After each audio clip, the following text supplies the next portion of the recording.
It's official. We've reached November. Halloween has passed. Josh McDaniels is now fired. Antonio Pierce is the head coach of the Las Vegas Raiders. Offensive coordinator fired. GM fired. It's chaos in Vegas, baby.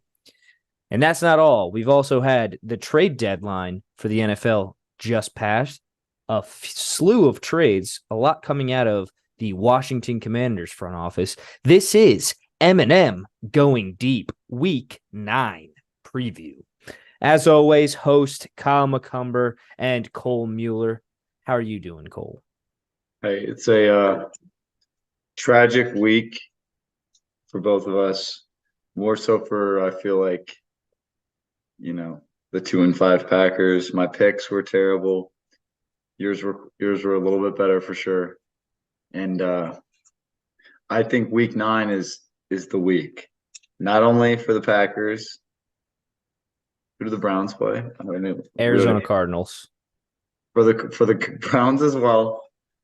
No Josh Dobbs. They just lost their heart and soul. I just saw a report. Kyler Murray says, I'm good to go. I'm ready to go. And honestly, reading that as a Browns fan, I say, we're going to lose this game. That's Kyler Murray. If he plays, there's no chance that they're like. I don't believe it. There's no way. The Browns defense is much. They're little fraudulent. Okay, it's the NFL. It's a week-to-week league. It's a week-to-week league. But before we head into first down, I do have to ask you a question. And I think since now we're in week 9, halfway through the season, I want to hear. Give me your top 3 teams in the NFC and give me your top 3 teams in the AFC as of right now, because we saw a lot of movement over this week. Yeah, I mean, I'm still going to go right now, the 3 best teams in the NFC. Number 1, Eagles. Number 2, Niners. Number 3, Cowboys. And the Seahawks are just that teetering 4th team. And I have the Lions right there. Lions are right there. I think the Lions are. They should have won that game 50-14 on Monday night. Yeah, I just think the Lions have. When we saw the Ravens play them, they got exposed. And when you can get to Jared Goff, which guess what? The Cowboys, the Niners, and the Eagles can get to Jared Goff. So who are your AFC teams? I got the Bills, and people are like, "Wow, the Bills first." But I have the Bills, the Chiefs, and the Ravens. Those are my 3 best teams in the AFC. And I'll put the Bengals and the Dolphins in there as like, hey, they're coming. Jaguars as well. In the NFC, I would say right now, clear-cut number 1. Not clear-cut, I would say just because of record. Eagles number 1. My 2, I'm going to say Seahawks. Seahawks find a way to win. That defense is coming together. Pete Carroll's getting that unit to become cohesive. My number 3 team, I think after this week and how big they stomped out the Los Angeles Rams, I'd say the Cowboys. Niners kind of falling down to earth. Brock Purdy looking vulnerable, but it's going to be exciting in week 11 when we see them again because they do get this week 10 bye to get healthy. And then my 3 out of the AFC, my top 1, Baltimore Ravens, just looking good, running on all cylinders, running with Gus Edwards to the tune of their drum. Boom. J.K. Dobbins goes down, next man up mentality, Gus Edwards. Number 2 in the AFC for me, Jags. Go into Pittsburgh, get a nice win against Pittsburgh. I'll talk to my Pittsburgh Steelers fans that hate me later about how right I was, but we'll get on that. Jags number 2. My number 3 team is tough. Chiefs just lost. Bills don't look great. My number 3 team in my power rankings is going to be the Cincinnati Bengals. Cincinnati Bengals had a game at home against the 49ers, looked very good. Joe Burrow looked back to form, rolling out of the pocket, stiff-arming freaking Nick Bosa, dimes across the field, looked good. I would say the Cincinnati Bengals are starting to turn into that Super Bowl caliber team that we've been used to the last 2 years. So this is your power rankings, or is this your teams you think are going to win the Super Bowl? Those are my power rankings right now. Because my thing is, my 3 best teams. So I agree with you on that. If you're talking about like the sexy contest, but if you're talking about who do you trust when it comes January, I'm sorry. I love the Jaguars. I I like just think I that. lost a little bit of trust with the Chiefs this week, and the Bills still have not rounded into form. Even with a win, they should have won that game by way more. Let off the gas in the second half. We'll get into that because they're our first game, but let off the gas a little bit.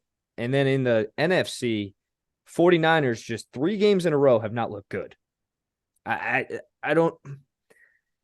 If they were able to turn it around and catch one of those wins, maybe the Vikings game slipping out of their hands, and we'll get into how tragic the Viking season has now become. But let's do it up right now. Ching, ching, ching, ching, ching. Move those chains. First down, baby. First game of the NFL week 8 was Thursday Night Football. Bills 24, Buccaneers 18. What'd you see, Cole? Trying to give me a second to recall. So Dalton Kincaid looked like Dalton Kincaid, first round pick. James Cook, I don't know why he doesn't get the ball more. Dude, that's Now what I thought. You pick up Leonard Fournette as a third option behind Latavius Murray and James Cook. But James Cook looks like a clone of Dalvin Cook when he was in his young prime 5 years ago. So I just think the Bills don't look like the incredible offense that they've been the last 3 years, but they have all the pieces, and you see little glimmers of hope every single week. So I'll still say Josh Allen is going to be Josh Allen as long as he's healthy, which he's not. No. So that's a storyline as well. But no, they got Rasul Douglas not really forward in the future. From great corner what Cole is saying is he's alluding to the trade deadline that the Bills picked up Rasul Douglas from Green Bay. Continue on that point. Amen. But yeah, so I mean, they got the Tre'Davious White replacement, and that's your guy. Yeah, he is. I'm pretty pissed, but I understand as a Packers fan, I still have a take that I think the Packers are the 7th seed in the NFC. You're still riding with it. I still believe it. But with that being said, I think the Bucks, they're still just 3-4, and they're one spot out from, really 1.5 games back, but one win away from being tied for first. Yeah, they still have that win over the Saints to hold that on their head and have that built into their resume. Josh Allen ran for a touchdown in this game. He did have that shoulder injury where they were reporting on the sideline. Josh Allen, after that touchdown, didn't high-five everybody because he didn't want to put his hand above his head. He was more low-fiving. I was like, that's a bigger problem than I think we should be making it. Yeah. And then I agree with the James Cook take. I don't understand why they were giving the ball to Latavius Murray so much inside the 20-yard line in the red zone. I think James Cook is a playmaker, and I don't really understand the Leonard Fournette pickup, but we'll see what happens there.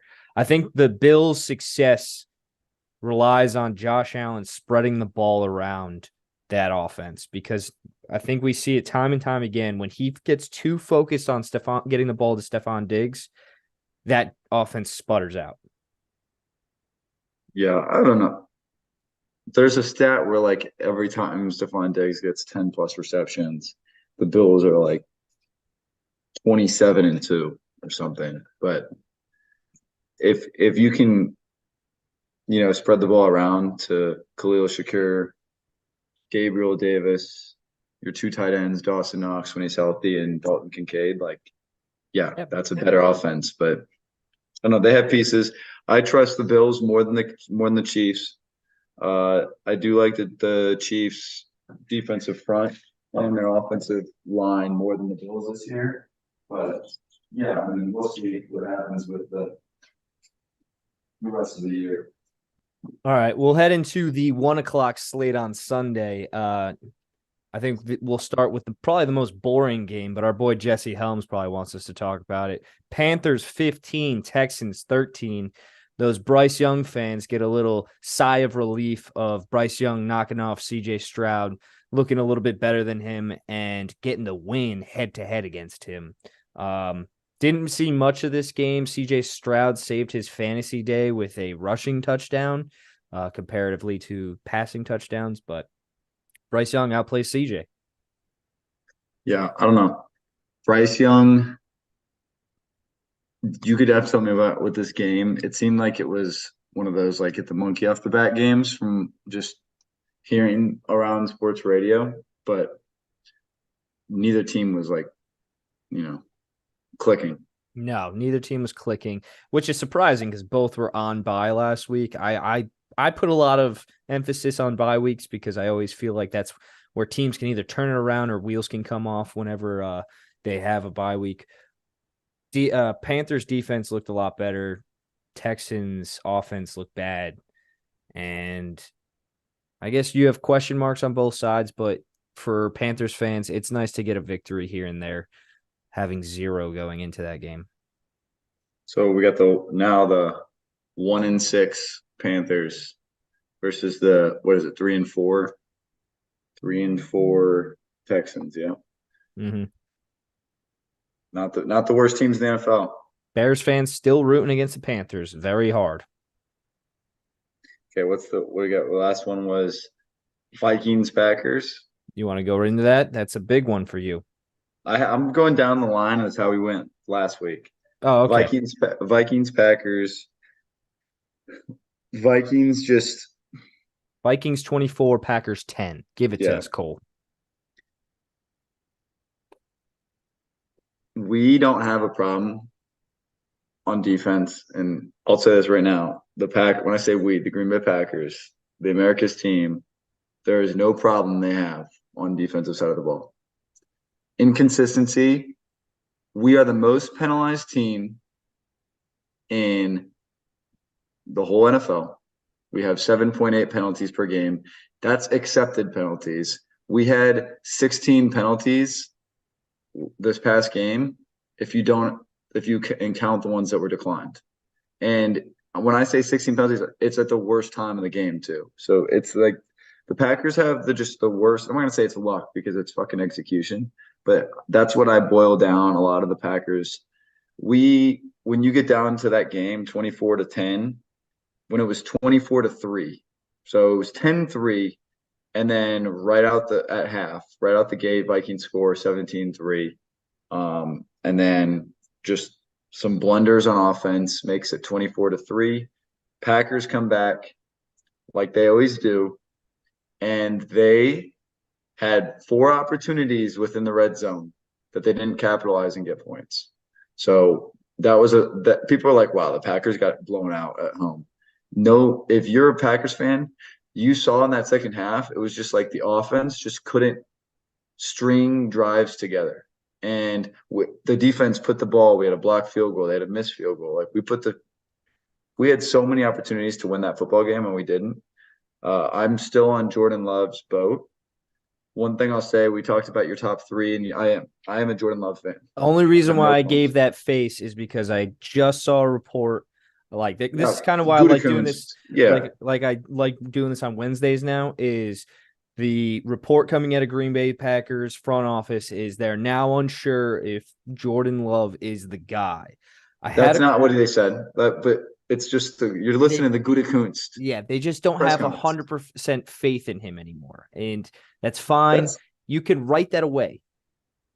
That's not what they. So you take it for what it is. Yes. He also said you can't judge Jordan Love. They said, what do you think? What do you evaluate Jordan Love out of these last 7 games? And he says you can't evaluate him when the offense isn't clicking. When nothing's working and nothing's clicking, you can't evaluate him fully, call him out. And then he said, I think he has a big defense. You have a big defense if you're a Jordan Love fan, as a Packers fan as well, that he's not getting help, as in like Aaron Jones drop balls, Luke Musgrave drop balls, Romeo Doubs had one go through his hands. No, that's my point.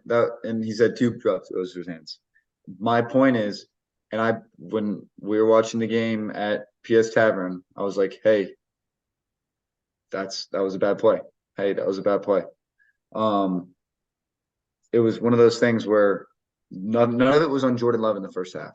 Yeah, And the what was it? The first half, you guys didn't, not the first half, the first quarter, you guys didn't have a first down. And I could count on my hand how many times that he threw a good ball to a wide receiver or a tight end that would have led to a first down, but they dropped it. yeah, and so I'll say this: the there's 7 playoff teams that have to come out of the NFC. All right, Almost half.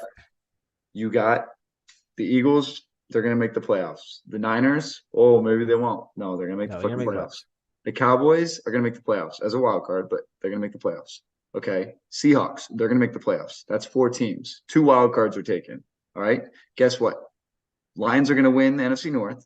So that's 5 teams. And then someone has to win the NFC South. All right. It's going to be the Falcons, the Bucks, the Saints. We don't fucking know. All right. Now, who do we got? Okay, so the Packers are competing with the Kirk Cousins-less Vikings. Mm-hmm. I like my chances. We play them one more time. The Rams are. So I have people tell Rams me look like fraudulent. I don't think so. I think the Rams are pretty okay too. But and we'll see. Here's what I say: the Saints. Okay, let's say the Falcons right now they win the division. All right, you got the Bucks, the Saints, the Rams, and the fucking Vikings to compete with the playoffs, and the Commanders who just traded away their whole defense. So who do you look at there? You're like, okay, they're all pretty much. If Packers win, they already had their bye, so they're 3-5. A lot of these teams are 3-4. Like, okay, same type of deal. That's nothing. That's chips. What do you look at then? So guess what? Oh, the Rams are a better team. Well, we'll find out on Sunday because the Packers play the Rams. Oh, the Buccaneers are a better team. Well, we'll find out this season because the Packers play the Buccaneers. That is one thing you have going in your direction. You do play like those teams out west, the teams out west that you can get wins against, have it come on your side, and then you also play the NFC South this year. You got to rally up wins against the Panthers and the Bucks. Yeah, and it's literally all those teams that are on the fringe. We play them, so we have an opportunity. We do have the Chiefs on the schedule. And you like your chances now with a Kirk Cousins-less Vikings the next time you play them. Yeah. And you still got a game against the Bears. Don't have Justin Fields back still. We gotta win football games, no doubt. But I'm just saying the Packers, I like their talent on their roster. I haven't given up on them. And I'm treating every game like a playoff game for the rest of my season. That's not a bad way to look at it. And just to mention to you guys, Vikings lose Kirk Cousins for the season, torn Achilles, sad to see him go. It seemed like the Vikings were taking that turn back into form that they were last year, winning those close games, starting to look like the offense they had last year. Jordan Addison has emerged as probably the favorite to win Offensive Rookie of the Year. Arguably, Puka Nacua, maybe. I mean, he's kind of he had a low down day on Sunday, but he's put himself in that conversation. And they were doing this without Justin Jefferson, who they'll get back later in the season. But sad to see Kirk go down. I'm glad you're still optimistic about your Packers. It's a winning mentality to go forward, thinking that this is your playoffs start now. So, but with that being said, tragic game. Congrats to the Vikings for going on a 3-game win streak. Next game we got Patriots Dolphins. Dolphins -9. What was the final score there? Dolphins 31, Patriots 17. That's right. Yeah, seemed like it was always, I would look over and watch that TV and was watching it with Raph, a Patriots fan. I was like, I have yet to see the Patriots with the football on offense. Every single time I look over at the game, and I looked over like at least 15 times. It was always the Dolphins with the ball, and they were always up by at least 2 touchdowns. It was close in the beginning, and then Mac Jones started being Mac Jones, throws a pick to Jalen Ramsey that, in my opinion, looking at that replay, if Jalen Ramsey makes one move, he's probably taking it to the house.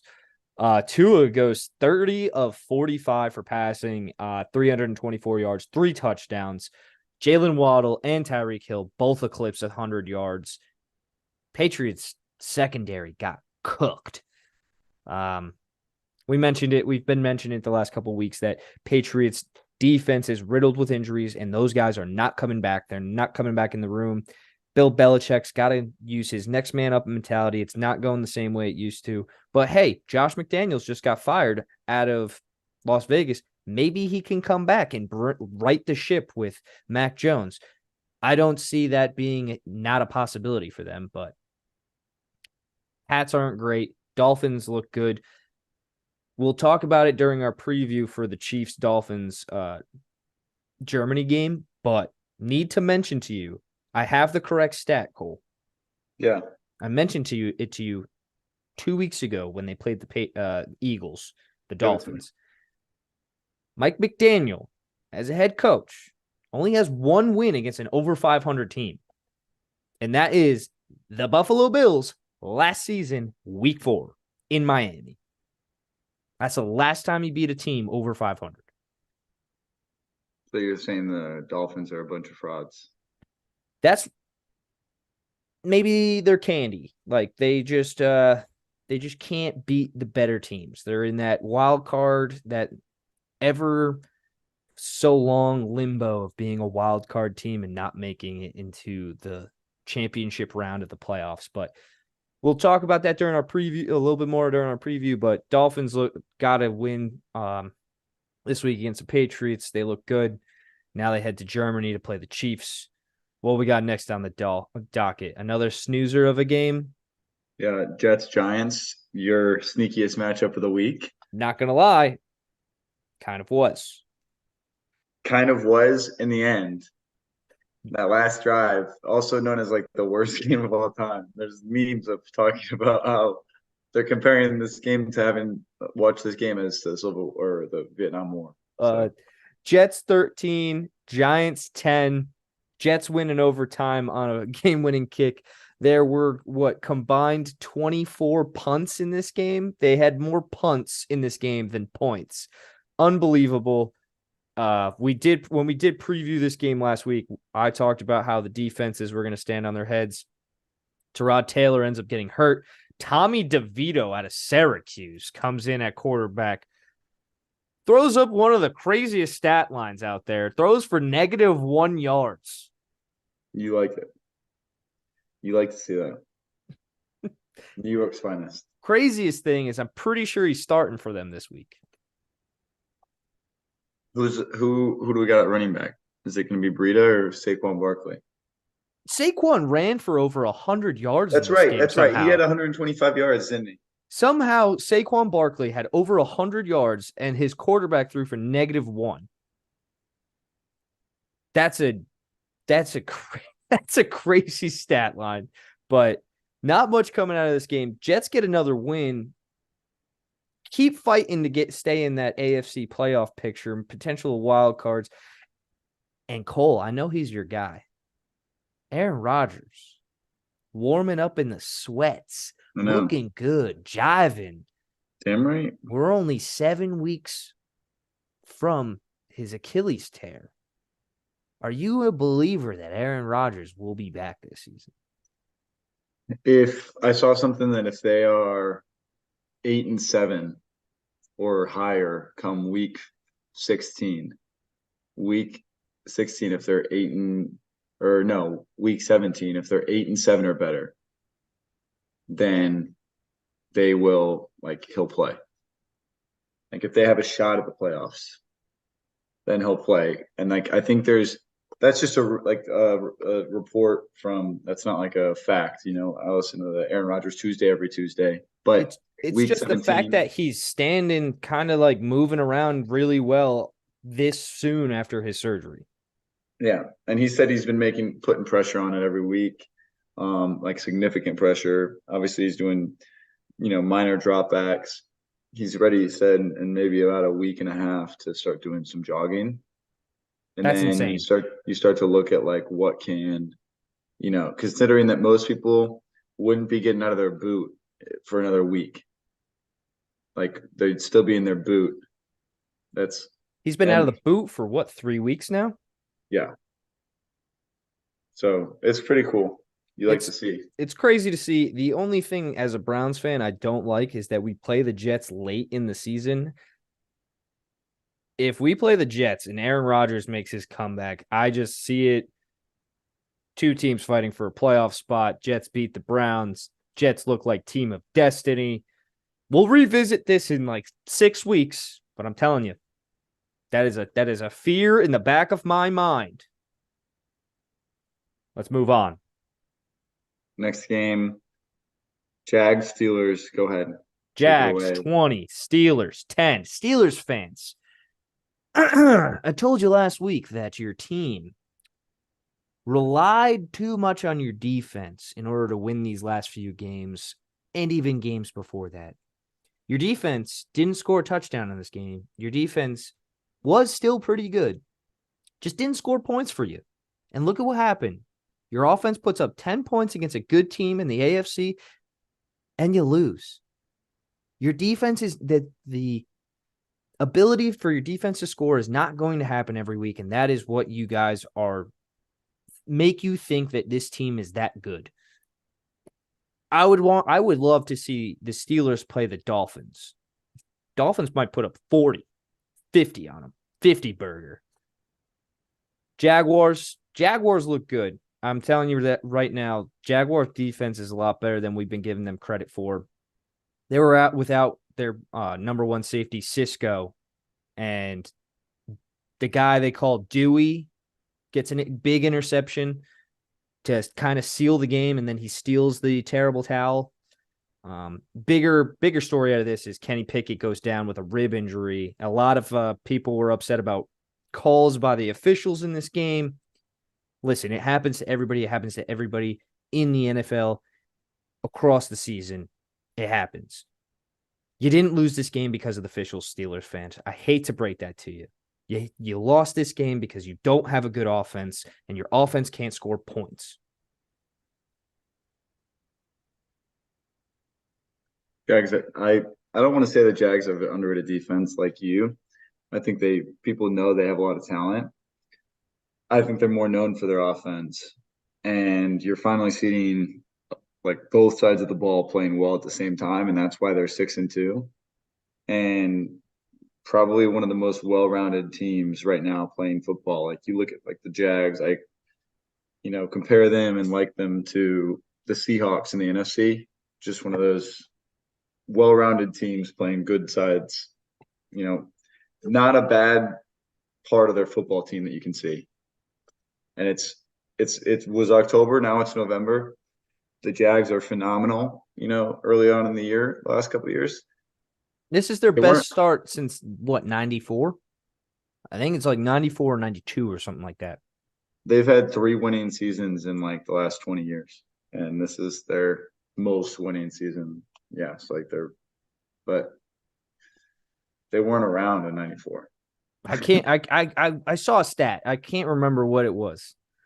I think their offense is more talked about because you have the bigger names of Trevor Lawrence and Travis Etienne, guys that, we remember back in college winning national championships. Now that you add in Calvin Ridley, big weapon that we saw at the Falcons, good. Don't really have those household names on the defense. I know they got Josh Allen, but they have a number one pick in Trayvon Walker that's barely talked about. He's having a better season. He's not, Kayvon Thibodeau, Aiden Hutchinson level yet. Could be. He did get drafted before those guys. But I'm just saying that I think that their offense gets talked about because they just don't have those household names. But they do play together as a cohesive unit. It's good to see. I'm excited for the Jaguars. I'm excited for Jaguars fans. Steelers, I'm telling you right now, what you thought you had in your team is not sustainable. Amen. Falcons at Titans. That one was a incredibly shocking game. And let's talk about good old Willie Levis. Taylor Heineke and Will Levis. Oh, yeah. We got to talk about both. So now we got Taylor Heineke, who the big bad wolf that I wanted to stay in his little den for the rest of the season is now going to play for the Falcons. Makes me like the Falcons a whole lot more. And then Will Levis, who I don't know if I really think that was he had a perfect performance if you look at it like on paper and like you watch it. It's like, okay.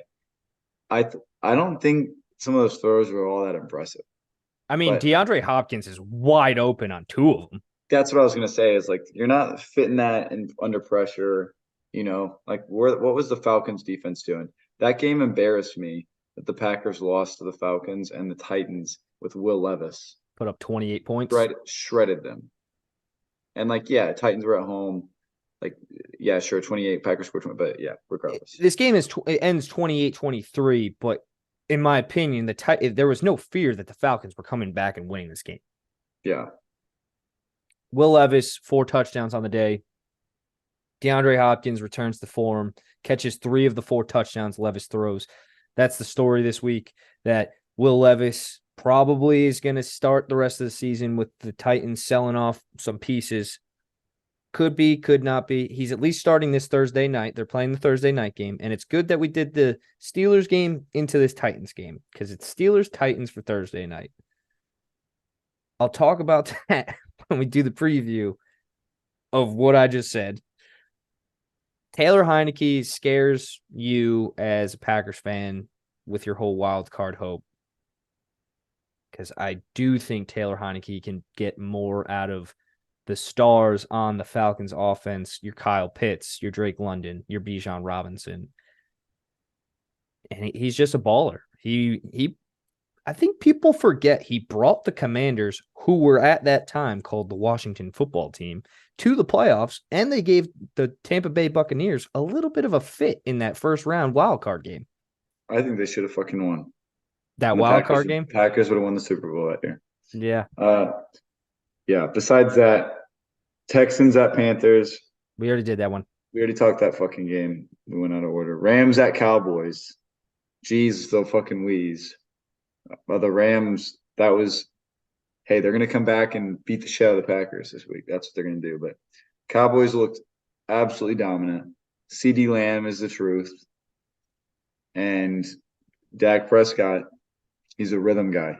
He gets in a rhythm, and that offense starts clicking, and then all of a sudden they look like the greatest show on turf. That defense, I still think it's one of the most talented defenses in the NFL. They're a well-rounded football team. The only thing is their offense can get inconsistent and play flat every other week. Their offense rides with Dak. If Dak is clicking, the Dallas Cowboys are scary. 43 Cowboys, Rams 20. I said it going into this week that the Cowboys were coming off a bye and the Rams were kind of meandering. I thought that this was going to be a blowout in the Cowboys' favor. It was. They smothered the Rams offense. They got up early. And I think the craziest thing out of this is Tony Pollard didn't even have a great game. Dak was the one that had the great game. CeeDee Lamb had the great game. And this new guy, Luke Schoonmaker, catches a touchdown. And now they think that Dallas has 2 tight ends that they can utilize, Luke Schoonmaker and Jake Ferguson. Jake Ferguson's the beast. Wisconsin. Next one, Saints at Colts. Ooh, yeah. Both me and you picked this game to go in the Colts' favor. It ends up being New Orleans 38, Indianapolis Colts 27. 11-point victory for the Saints. Derek Carr spread the ball around. Alvin Kamara had 2 touchdowns. Taysom Hill got involved on offense. That was something else. And the Saints start to look a little bit better. They go from the offense that looked super boring on Thursday Night Football when they played the Jags to a fun offense that pushed it down the field. I don't know if it's Derek Carr's shoulder is healed because he did have that AC sprain against the Packers, or if they're just changing up how they want to attack defenses, or if they saw something in the Colts defense that they could go after. But this change makes the Saints more fun, which is exciting. Colts, listen, Anthony Richardson was your guy. Goes down with a season-ending injury. That's tragic. Gardner Minshew steps in. He's fun. He'll keep you in games. But against these other teams, sometimes he'll have a stinker. Only threw for 2 touchdowns and an interception, I'm pretty sure. But I don't see either of these teams being that threatening this year. Yeah. Saints might end up winning the NFC South, though. Yeah, or the Bucks or the Falcons. We got Eagles, Commanders. I didn't watch any of the Saints Colts, so I'm not going to act like I'm not going to give a take. Saints, yeah, they're inconsistent, but they have talent. We all know that. Eagles at Commanders. Eagles 38, Commanders 31. What you got? You take it. I didn't watch any of this game. AJ Brown's a freaking beast. 130 yards, 2 touchdowns. Could do anything against the Commanders defense. Emmanuel Forbes gets cooked again. Don't know why they go from 0 snaps for Emmanuel Forbes to now covering AJ Brown again. Didn't look good. Eagles were down early. They had some failed tush push. Crazy. Oh, that's right. That's right. Crazy. And they did the DeAndre Swift. I knew eventually they were gonna do something that would be an alteration of the tush push, like a different play. The evolution, yeah. Yeah. So I did like seeing that wrinkle, even though it makes that formation a little bit more challenging now. But if you're a Commanders fan, you got to be happy. Sam Howell throws for a couple touchdowns.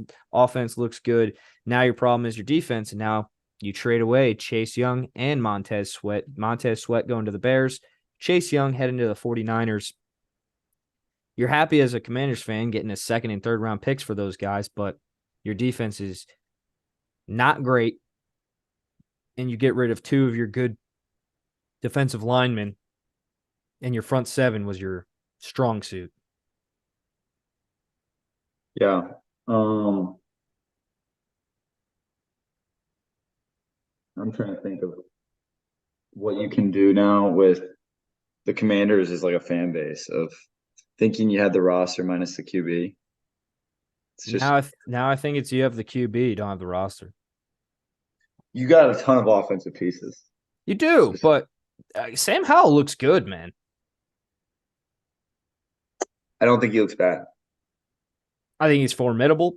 I think if you build up a roster around him, could be better than a Ryan Tannehill. And, Tennessee went to an AFC title game. Yeah. I liken him to like Taylor Heineke, a much improved Desmond Ridder. I mean, he doesn't throw that many interceptions. So I'm saying he's a much improved Desmond Ridder. I'm so happy I have to see Desmond Ridder's face now. I know. Well, you'll see him all the time just on the sideline. Yeah, on the sideline. Won't have a helmet on. So yeah, I'll be even worse now. Yeah. Next game we have Browns Seahawks. Take this one. That one was brutal. Seahawks 24, Browns 20. This game can be summed up by 3rd and 3. It's not just the 3rd and 3 that the Browns famously now throw a helmet interception. PJ Walker. One quick thing. Who is number 1? Is it Delpit? No, number 1 on the Browns defense is Juan Thornhill. Thornhill? Mm-hmm. I watched that play 4 times. The Jackson Smith-Jigba touchdown. Mm-hmm. And I'm asking too much, but that guy needs to not give up a touchdown on that play. No. He played so soft, and I thought the same thing. I'm like, literally, I almost texted you when I watched that highlight, and I just watched the play 2 more times, and I'm like, I thought it was Grant Delpit for a second, but that was tough to watch. If I was a fan, I'd be like screaming. I wasn't screaming. I was more upset about the 3rd and 3 play call. The reason why I said this game can be summed up with 3rd and 3 is because there was 3 3rd and 3s in this game. And Kevin Stefanski threw on all 3 of them, and the Browns did not convert any of them. I don't know how somebody up in the booth, when you get into the fourth quarter and you see that and you get the play call in and they're like, yeah, good. Especially with how good we were running the football. Pierre Strong looked really good. Jerome Ford with the ankle sprain still ran the ball pretty well. Kareem Hunt, his last touch was in the 3rd quarter. And then he just disappeared. They stopped giving him the football. Browns were gashing the 49ers. They were 5.7 yards per carry in between. Seahawks. What? I think you said the 49ers, but Oh, the Seahawks. The Seahawks. The better version of the NFC West team. The Browns were gashing the Seahawks. They were running the ball at 5.7 yards per carry in between guard, center, guard. Outside the tackles, running off tackle, they were running for 3.8 yards a carry. I don't know how you don't run the ball when you're 3rd and 3 like that. And the clock is running down. Yes, you have the 2-minute warning coming up. It's 2 minutes and 3 seconds on the clock when PJ Walker throws that interception, and the Seahawks still have 2 timeouts. You run the ball on that play to just get it to the 2-minute warning. If you don't get it, you can punt it and pin the Seahawks back, and then they only have 2 timeouts to go down the field, tie the game, or win the game. They end up winning the game. But the second thing I wanted to mention is the Browns defense. I was pretty high on them a couple weeks ago after that 49ers game, but they've kind of come back down to earth after that. The Colts gashed them for 38 points, and now the Seahawks put up 24. They were Seahawks, but I was going to say that in the 49ers game, we really shut down the run. The last 2 weeks, we did not shut down the run. We've let up over 100 yards rushing in the last 2 games, and if you want to be one of the top defenses, your offense turns over the ball late in the game. If you want to be one of the top defenses, you have to figure out a way to stop that offense from scoring a touchdown. You can let up a field goal, let the game get tied, but you cannot let up a touchdown that will lose you to the game. Yeah. That's how I felt. There's more how I feel about it, but hey, you're 4-3. Yeah, 4-3. So do you think you were going to be 4-3 this year? If Deshaun Watson played every game, I would think we were 5-2. Yeah. That's what I had us slated as when I did when I picked every week of the season for each team. I had us at 5-2 after the first 8 weeks. Okay. Close. Probably flipping it. I flipped it though. I had us losing to the 49ers and beating the Seahawks, and then everything else I had right. Okay, we got. What'd you think about that game as an outside perspective? I mean, I really wanted the Browns to win. I was watching that game from afar. Obviously, that was a 4 p.m. game, so I saw that game come on right as the Packers lost, and I wanted to jump off a building. But no, I mean, you guys had every reason to win that game in my mind, and neither quarterback played great, but I just felt like the Seahawks have an offense that can score, and the Browns have a defense that can, like, you guys win with defense.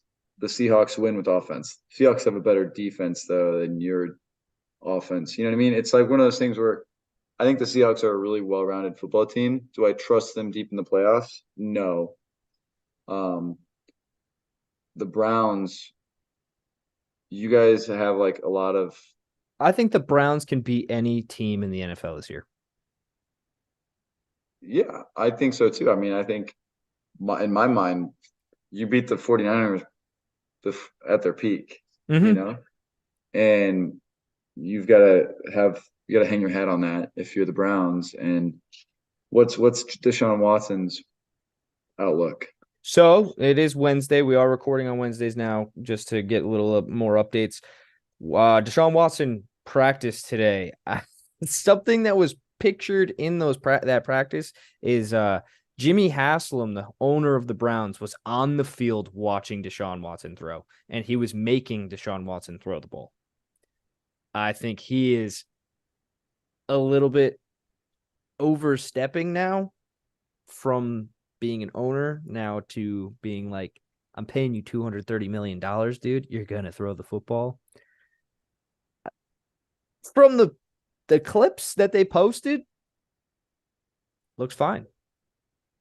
Yeah. We'll see, though. We'll see that. We'll talk more about it during the preview. Yeah. As a famous coach once said, we're on to Cincinnati. Cincinnati Bengals 31, 49ers 17. Talked about it a little earlier when we did our power rankings. Bengals right the ship. Joe Burrow looks back. 49ers fall down another tier. Brock Purdy, maybe 2 concussions. If you're a 49ers fan, you're just so happy you reached the bye week. You're just so happy you reached the bye week. Yeah. Thoughts? Just that the play that like summed it up was the Niners defense is like they're giving all their effort and they're not playing as a team.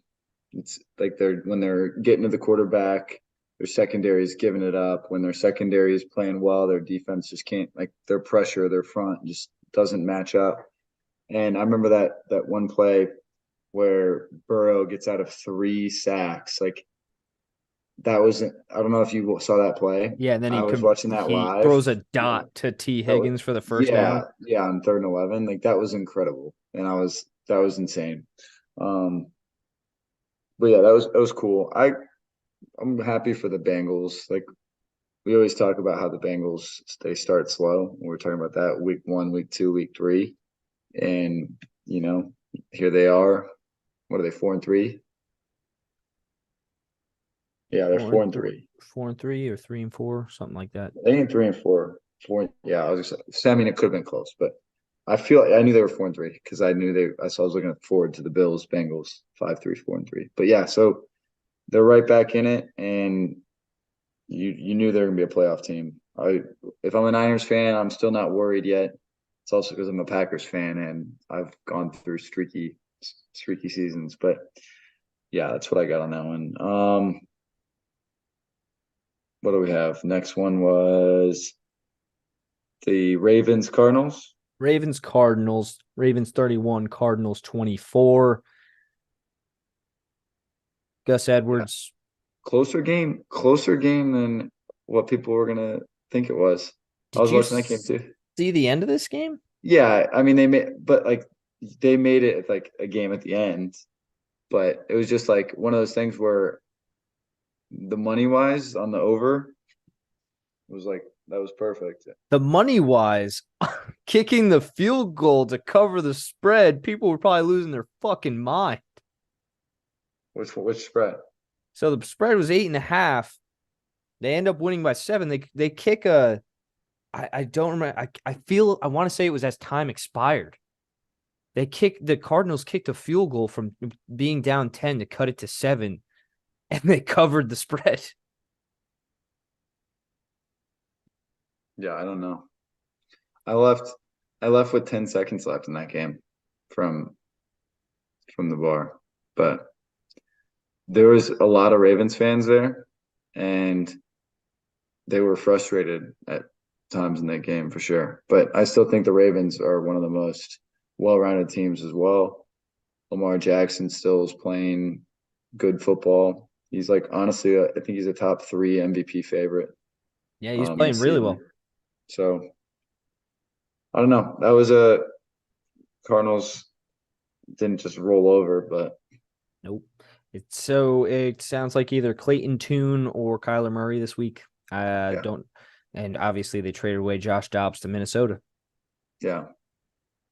Hopefully Kyler Murray for good football, but for you, hopefully Clayton Tune. Yeah. Go ahead. Last game of the 4:00 slate: Broncos 24, Chiefs 9. There was a report right before this game that Patrick Mahomes had the flu and was going to play anyways. Just sit out, Patrick. Whatever. I feel like who's his backup now? It's not Chad Henne anymore. It's somebody. It is somebody. Yeah, it's obviously somebody. I can't remember who it is, but just let whoever that is play. He looked very off his game and looked not good. And Taylor Swift wasn't there, and Travis Kelce only had 42 yards receiving. Broncos get a big win. Russell Wilson has a good game. Yeah. Are the Broncos, are they back? I don't know about that one. Yeah. I don't know. I'm the biggest believer in, like you said, that the Browns can beat anybody in the league. I think any team can beat any team in the league.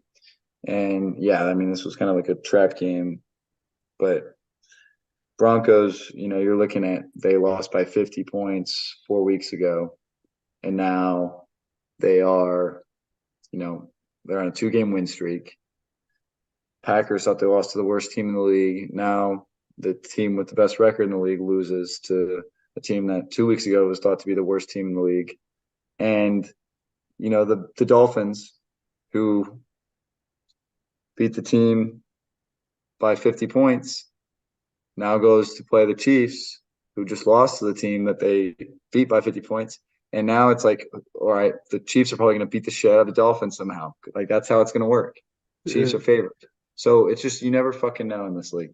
Never fucking know. I dropped my pen. Yeah, I'm excited for that Germany game. I think the whole playing it in Germany throws a huge curveball into both teams. I believe the Dolphins are already over there. Yeah, Sunday night game, Chargers 30, Bears 13.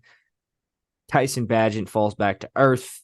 Justin Herbert shines in prime time against the Bears pedestrian defense. What you got? Nothing. I fucking don't ever put those two teams on prime time again. Dude, and guess what? They're on prime time again.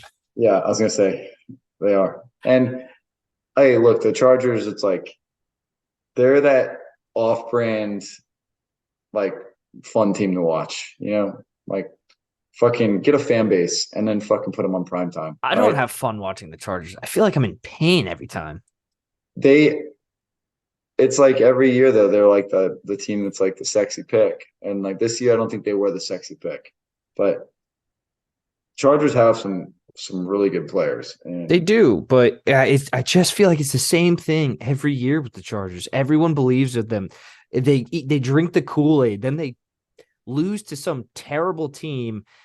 Injuries start stacking up. Then they're like, oh, they're going to get right against the Chiefs. They play the Chiefs and lose by 20. And it doesn't fucking work. Well, anyways. Bears, your season's lost. I don't really care about you anymore. Please, Justin Fields, get healthy so it's more fun to watch your team. Yeah. Las Vegas Raiders, Monday Night Football. Las Vegas Raiders, I don't know the score of this game. I didn't watch it. It was 26-14. I mentioned earlier, I did watch the first half. The Lions should have been up by like 30 going into the half. They kicked like 4 field goals. No idea. Fourth down stops. Bunch of fourth down stops. Bunch of red zone stops. Jahmyr Gibbs looks like Barry Sanders. Which is fun. It's fun if you're a Lions fan to see how you can win in so many different ways. Yeah, it's also fun that, your team is really good and you actually have something to cheer for once. So good for you, Lions fans. I'm happy for you because I've been there before. Raiders fired Josh McDaniels. Antonio Pierce is now the head coach. He's weird. Yeah, I mean, cool. It's 8 weeks. What is it? 10 weeks? Or what? 9 weeks left in their season for them to just, Yeah, and Josh McDaniels just signed that contract a couple years ago. They only paid 2 years of it, of a 6-year contract. He's going to get paid for 4 years to sit on his couch. You know who else is still getting paid for the next 4 years to sit on this couch? Is John Gruden, the coach before Josh McDaniels. Yeah, a lot of money tied up. I think it's in the next 2 years they're paying like $60 million in cap to those two coaches. A lot of money tied up in coaches for win, baby. A liquid strapped. What's his name? Mark Davis. Yeah. And Jimmy G loses his starting job. It is now Aiden O'Connell officially. Yeah. All right. Next week, second down. Thursday Night Football, Titans, Steelers. Steelers 2.5-point favorites at home. What do you got? Steelers 2.5-point favorites at home going against the Titans, who are probably going to start Will Levis. Again, I mean, I'm pretty sure Tannehill won't be ready. So I mentioned that the sustainability of the Steelers defense of scoring touchdowns every week isn't going to be there.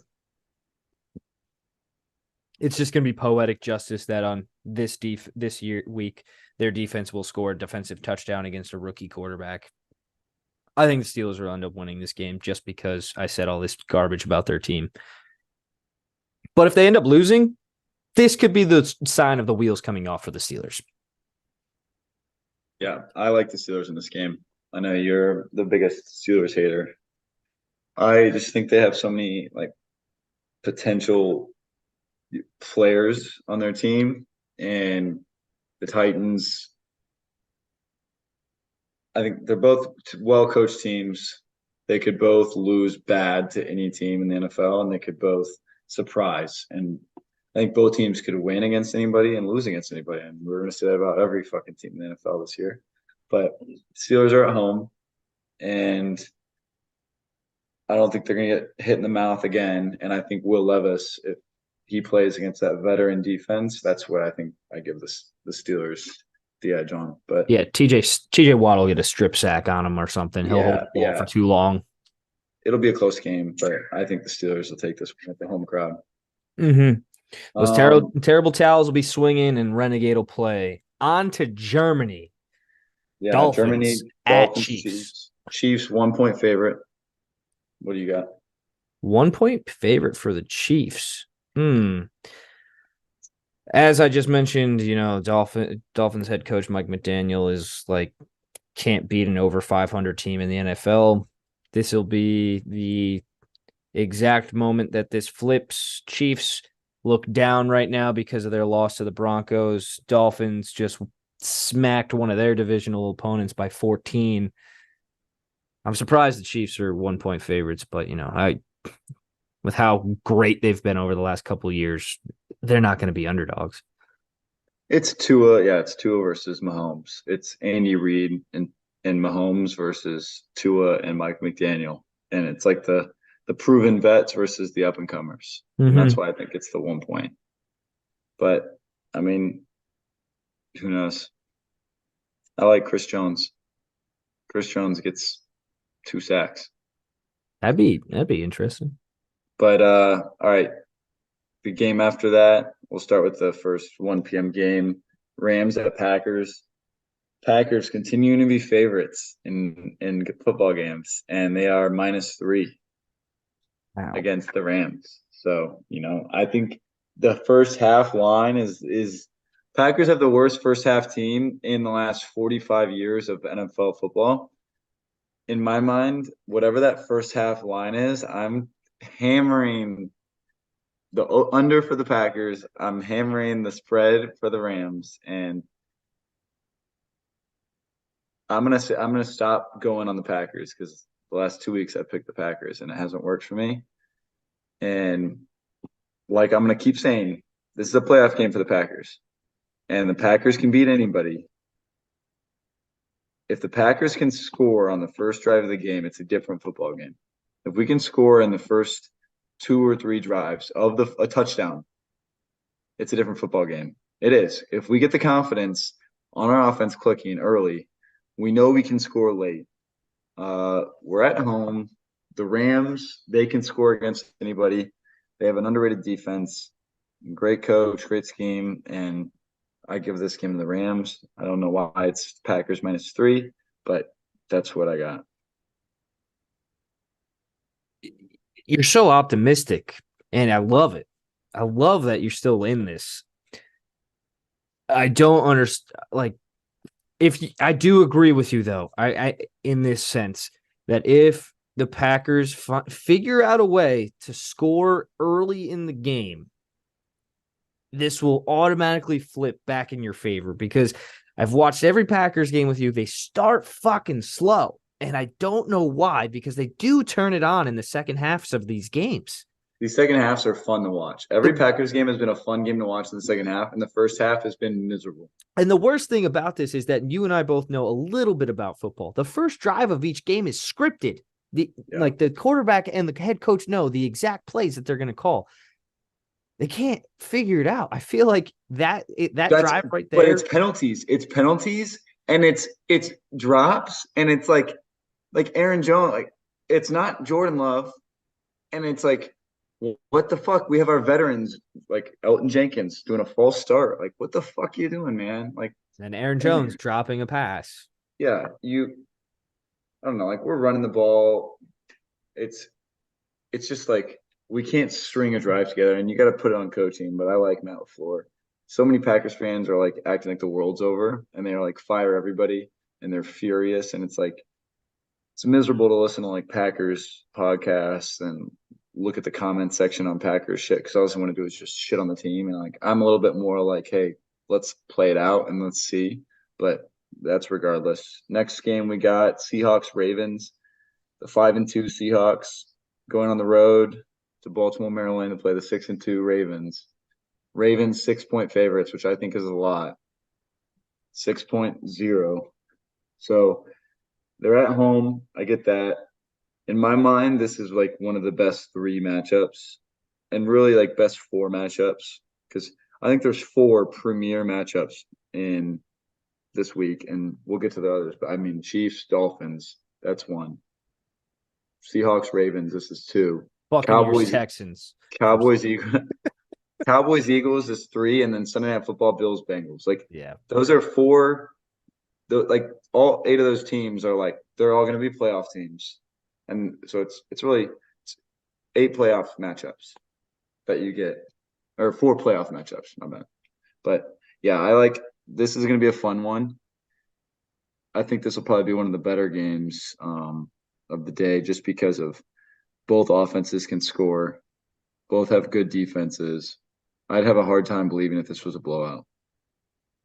Yeah, I mean, the Seahawks had a little bit of trouble with the Lions, so that transitive property of Ravens beat the shit out of the Lions.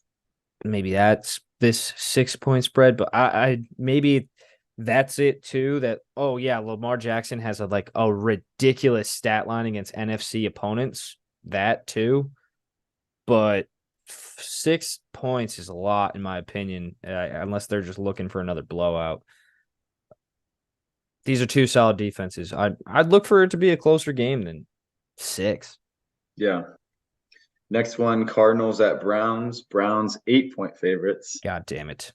And so I'm confident in that game, but 8 points is, maybe like 6.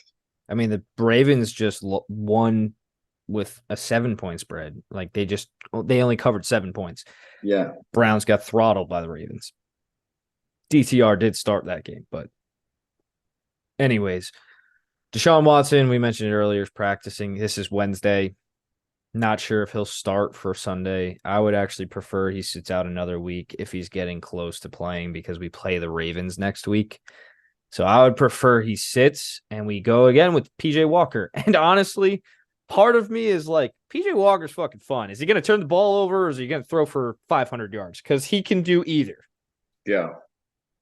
No, he's a quarterback that gives you a chance to win football games against, a good team. He's not gonna throw 5 interceptions and get like 0 completions. He has 8 turnovers in the 3 games he started.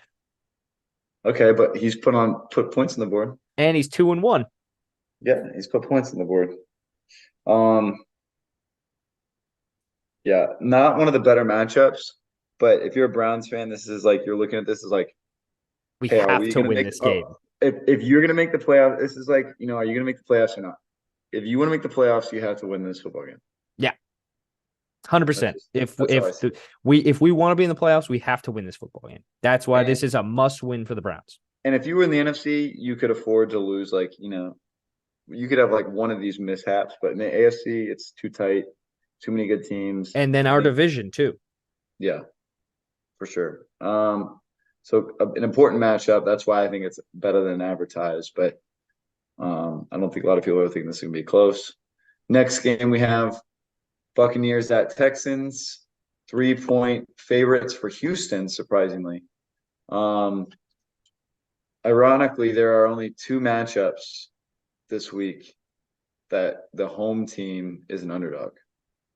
And everyone else, the home team is the favorite. Houston, 3-point favorites at home. Bucks at Texans. I'm a little bit surprised with this one. I'm bullish on the Buccaneers. I think they have a talented roster. I think they're a veteran roster. I think the Texans are quite the opposite. And Texans, I like their, what they have, their game, their mold, but I'll take the Buccaneers. I think they're more seasoned and they have more playmakers that you can trust in important situations in a football game. Yeah, really, this is another team that lives and dies by their quarterback, and that's Baker Mayfield. Baker Mayfield, if he plays a good game, if he's on point, if he's on target, Buccaneers will win a football game. But if Baker Mayfield's not looking like himself, throwing balls at wide receivers' feet, things like that, he just not going to happen. Texans, I think they might have had a little bit too much success early on in the season, and that might be a problem. They kind of fell back to earth this last week. I kind of agree with you with, more seasoned talent on the Buccaneers side. I can see that the Buccaneers win this game, and it surprises me that they're 3-point favorites. So I would say more of a 2.5 point spread. Yeah, I give them like a 1 point, if any. Yeah, but, yeah. I mean, it's not like Houston's the hardest place to play. Oh, I owe you $10, by the way. What was it again? I said that the Browns were going to lose by 8. By 8 or more? In the Oh, that's right. That's right. You can just give me 2 $5 Miller Lights. There you go. Okay, we have next one, the Bucks at Texans. Texans. All right, I'm gonna kill something. You made me. You mentioned the. That's twice you've done this. You made me.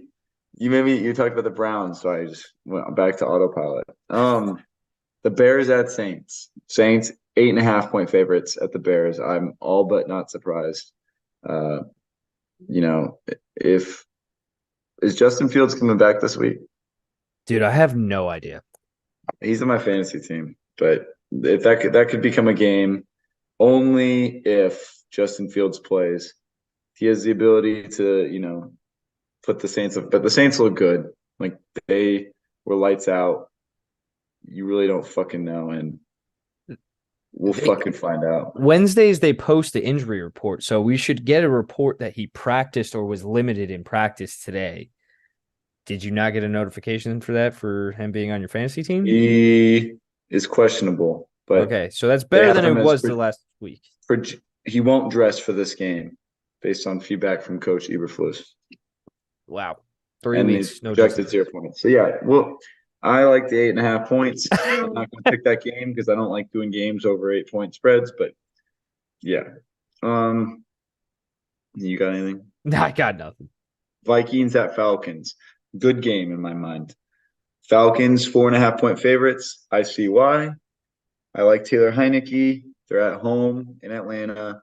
Vikings. Are you going to start Josh Dobbs this week? Or are you going to start that? Who did come in for Kirk Cousins? Jaren Hall, fucking the rookie BYU quarterback, and he was so bad.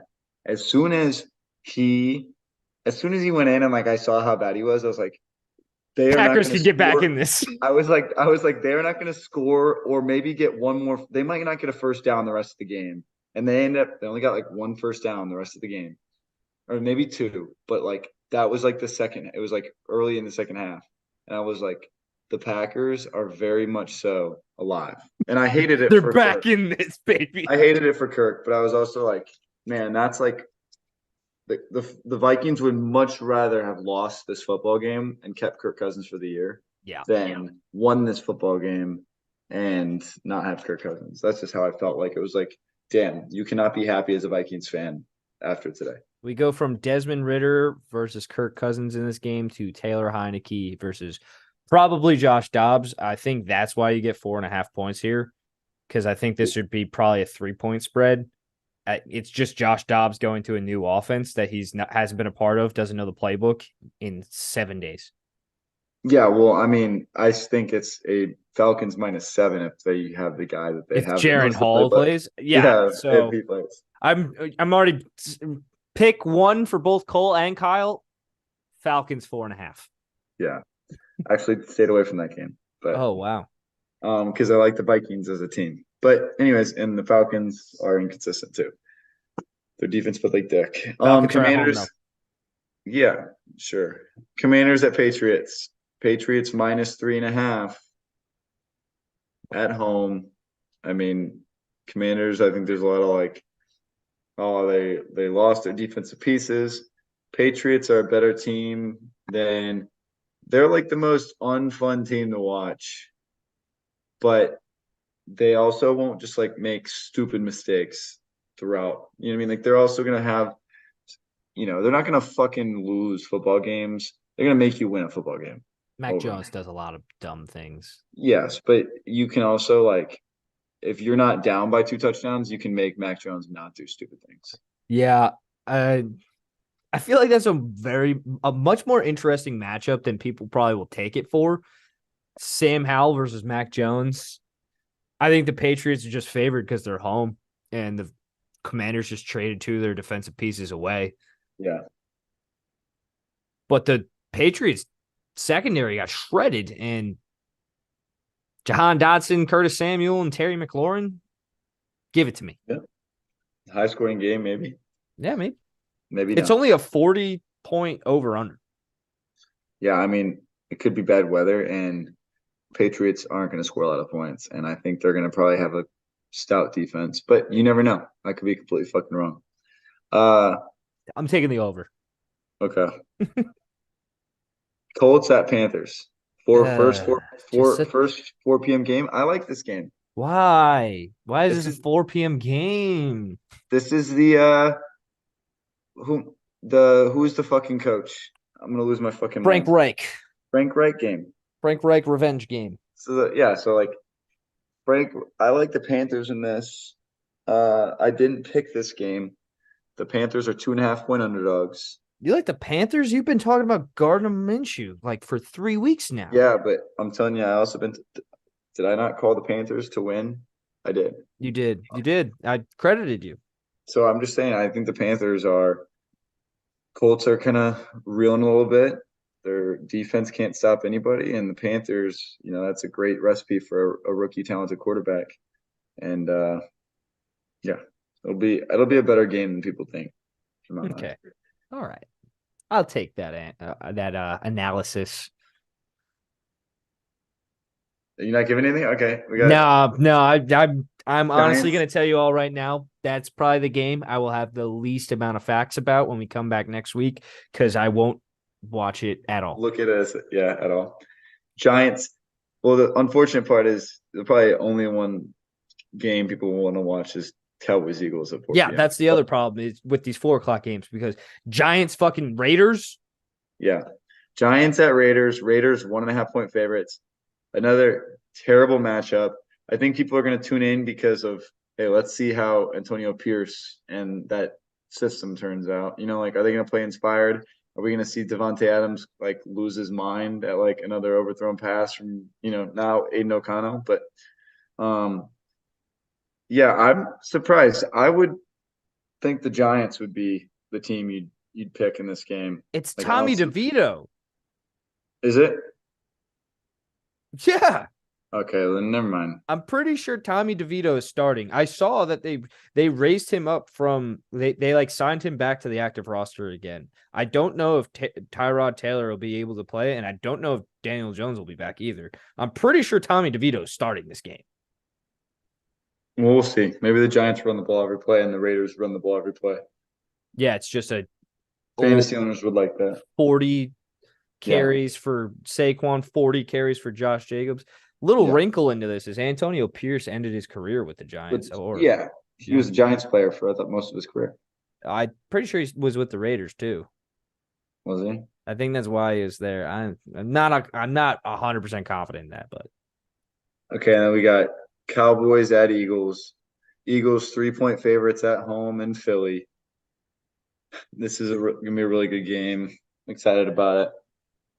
What do you got on this one? Yeah, Jalen Hurts has like a little knee injury, I guess, coming out of last week's game. I think they've kind of underwritten it or undersold it for Eagles fans. I think that's going to be a major role when Micah Parsons starts running at you. If Dak Prescott can click on all cylinders like he did last week against the Rams, this will be a very exciting game. The second matchup between these teams last year was very exciting. 3 points towards the Eagles playing in the Link. I think I'm going to take the Eagles in our picks. Yeah, I already have my picks made, so I won't reveal my picks until the end because I know you change your picks when you go. I do. Bills at Bengals. Bengals 2-point favorites, and like this is another one of those games where I think it's like a toss up. Bengals, I see why they're favored. They're in Cincinnati. They've got the hot hand. Bills are kind of still just up and down a little bit, kind of like the Chiefs, but they can beat anybody. And these types of games are really the games where I think you see like the Bills and Chiefs come out and like show like, hey, this is why we're favorites. But the Bengals are favored here, and I think this one could go either way. Like this is like I like what you're saying there because when we saw the Bills probably at their peak was when they played the Dolphins 3 weeks ago. The Dolphins were coming into town off of that 70 points that scored against the Broncos. And everybody was talking about how this is the Dolphins' year. They're going to knock off the dads of the NFC or AFC East, and they're going to take the crown. And then the Bills kind of throttled them. Yeah. So I do like your point of Bills kind of rise to the challenge. I think that might be the case here, and we see that they rise to a challenge here with the Bengals. Bengals kind of getting hot.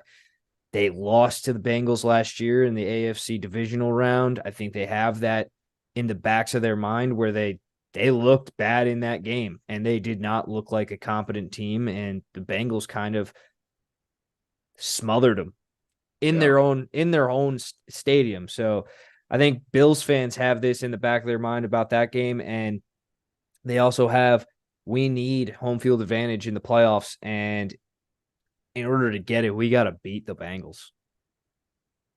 No, I agree. Chargers at Jets. Jets at home. 3.5 point underdogs. Chargers are favored by 3.5 points. I think I see that just because Jets played a sloppy game, didn't look good at all on offense. And then the Chargers, their offense looked really good. This game could get out of hand. I think it's going to be hopefully a low score. I'm a Jets fan in the AFC, as long as Aaron Rodgers is on that team. So I'm pulling for the Jets to just get to the playoffs and get Aaron Rodgers back this year. I want to see like a fairy tale ending, but that's going to be a tough one. I think the Chargers pull that one.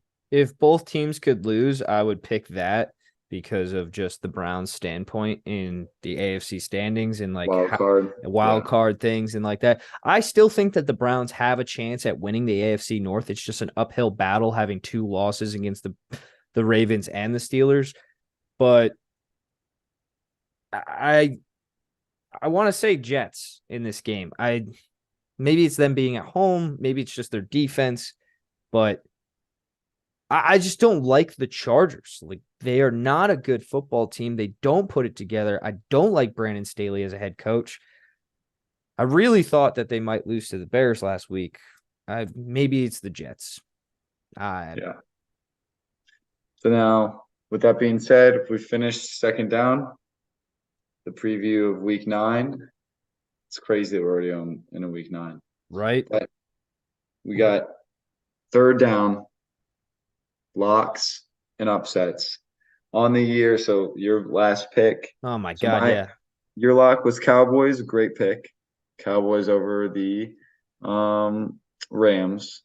I had the Lions as my lock over the Raiders. Both good locks. That puts you at 4-4 on the season and me at 7-1 on locks. And then upsets, you had the Bears over the Chargers, which that didn't happen. didn't happen. And I had the Panthers over the Texans. Yep. Which did happen, which puts me at 4-4 and you at 5-3 on locks. Mm-hmm. So we're there with that. Now, I'll quickly give my lock and upset. I have my lock, the Saints -8.5 over the Bears, and my upset, the Rams, +3 against the Packers on the road. Ooh, I like that one. I like that one. I'll never take that my own team in this. So I think I'll take I'm gonna do it. My lock is gonna be the Falcons to beat the Vikings. I just don't know about that whole Josh Dobbs situation and who's starting at quarterback for the Vikings. Falcons are at home, they're better at home. And then I just hinted at who my upset's gonna be. I'm gonna take the Jets against the Chargers. Zach Wilson isn't who we thought he was, the awful quarterback that everybody thought he was. I think he's a good game manager now. He's kind of figuring it out. He doesn't turn the ball over that much anymore. And I think it was kind of a fluke against this Giants defense, who is much better than the Chargers defense this past week. So I'll look for the Jets to beat the Chargers. And then we got 4th down, best and sneakiest matchups. Your best matchup, Vikings Packers, which was my sneakiest matchup. Not really the either. game we thought it was going to be. And then your sneakiest matchup, Jets Giants, wasn't awful when you look at the score. It's a tight game, went to overtime. It was poor football, but hey, as long as it's close, some people are okay with it. I had my best matchup, Bengals Niners. Didn't really turn out to be quite the fighting juggernaut against each other as we thought it would be. But it was entertaining. I have my matchups. If you want to go yours first. My best matchup. My best matchup. I don't know what yours is going to be. Eagles Cowboys. I love divisional games. Eagles Cowboys, a 4:00 game that just screams America to me. In my mind, Troy Aikman and Joe Buck are going to be on the call for this game, but it's not. It's probably sucks. It's obviously gonna because they're now with ESPN. It's probably gonna be Greg Olsen and I forget the guy that does with Greg Olsen, which I love. I love Greg Olsen. Greg Olsen is probably one of my top favorite color commentators now. But yeah, I have my best matchup is the Bills Bengals. So I think you can't go wrong with any of those 4 matchups: the Seahawks Ravens, the Dolphins Chiefs, the Bills Bengals, and the Eagles Cowboys. But yeah, my sneakiest matchup I have as the Chargers and Jets. Really, I think that's going to be a really good game. Just because I think the Jets are kind of that storyline season where they're going to be in close football games all year, and they're playing with a lot of passion. And the Chargers are a talented football team that like to make games close on the bad side of things. So that's what I got. For my sneakiest matchup, I'm gonna go with this Thursday night game. The Titans and the Steelers. I think that I've been talking a lot of shit about the Steelers, but Mike Tomlin always figures out how to get his team right. Mike Vrabel's figuring out how to get his team right. I think this will be 2 teams that are well prepared in a short week to go up against one another. Will Levis might come back down to earth and not throw for 4 touchdowns against the Steelers. But I will look for this to be a close game. 2 teams that are usually always in the playoffs or in that race to be in the playoffs. I think this is a good matchup for them. Head to head, 2 teams that are pretty equal with each other on paper.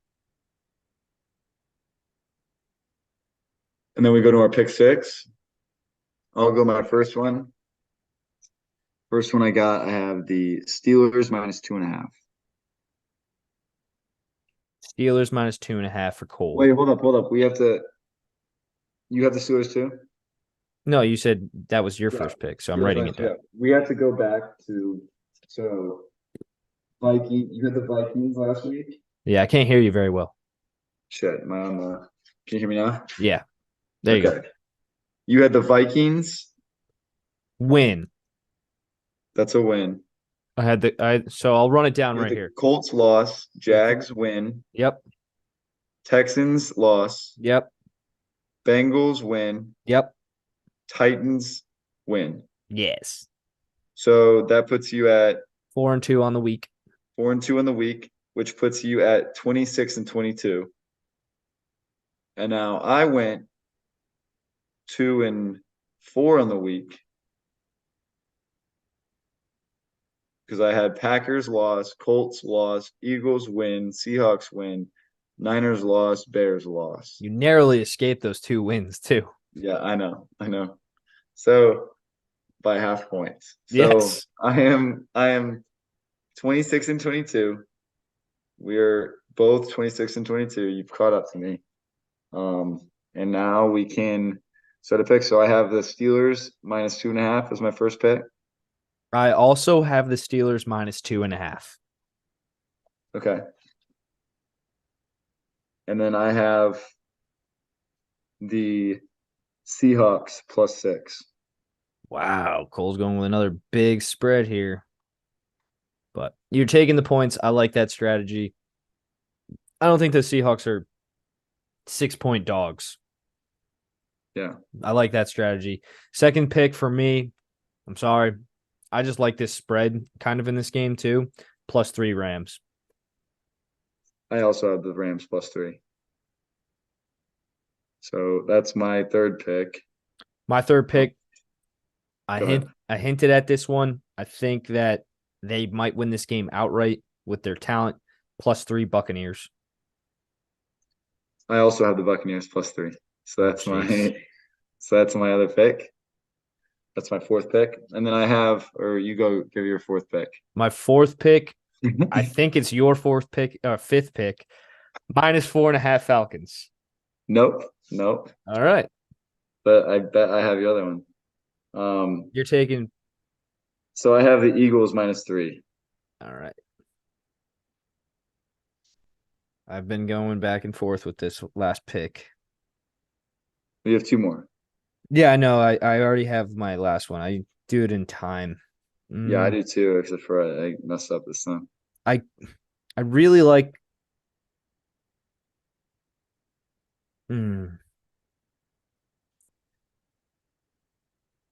I'll look for Gardner Minshew to have a better game, and I'll take the -2.5 Colts. I hate it, but I like it. Ew. What do you got? -2.5. Colts -2.5. Okay. Yeah. I have the Chargers -3.5. That That's is my your sixth last pick. one? Yep. And my last pick is the Jets +3.5. Okay. So that rounds out our 6 picks. Cole, you want to rattle them off? I got the Seahawks +6. You have the Steelers -2.5, which I have. We both had the Bucks +3. We both had the Rams +3. You have the Falcons -4.5, while I have the Eagles -3. You have the Colts -2.5, and then we're splitting ties on the Chargers and Jets at 3.5 points. Favorites for the Chargers. Yes, sir. All right, heading into our last segment. Who's got the juice? Last week, I credited Puka Nacua to having the juice. I believe he was only held to 43 yards. That was not a juicy performance. Who'd you have? I don't fucking remember. I don't remember who I had. I think you said 3 people. Yeah, I think I said 3, and then I was like, it could be. But you know what? I already have somebody. I have 2 people, but I'm gonna give my one. Who's got the juice of the week? So I think from just a incredible pace season standpoint, you have to say like AJ Brown is like the real fucking deal. And the guy is like, you got to look at him and be like, Jesus, people are like comparing him to like Megatron and just unreal players. Everyone knew he was a beast, but to play at this consistent level, it's impressive. And then I also shout out to Jahmyr Gibbs for, he's just a juicy player. Yeah. Catches balls out of the backfield, has that burst coming out when he hits the hole. He's good. My who's got the juice of the week, CeeDee Lamb goes for 12 receptions, 158 yards, and 2 touchdowns. Has a juicy matchup against the Eagles. The Cowboys will look to get him the ball, get him involved this week. It's going to take an effort to beat the Eagles in the link. look for CeeDee Lamb to put up big points, big numbers against the Eagles if the Cowboys want to win that game. Now that is MnM Week 9 preview, Week 8 review. Cole, got any closing thoughts? Yeah, we need to come up with our punishment for our pick sixes. We do. We really do. Now that we're even, back to like. We need to have it by next week. Have it by next week. Okay, I'll start writing down ideas. Yeah, this is true, especially if we have to prepare for it at all. I've got nothing else. It's been a wild run. The trade deadline was interesting. Josh McDaniels getting fired. We're in firing season now, people. It's November. Get your turkeys out. Start cooking right now. Start prepping it. Start seasoning it. Are you going to fry it? You going to cook it in the oven? How are you going to do it? I'm excited for Thanksgiving. Anyways, that's MnM Going Deep. Week 9. We'll catch you guys next week. Have a good one. Go Pack Go.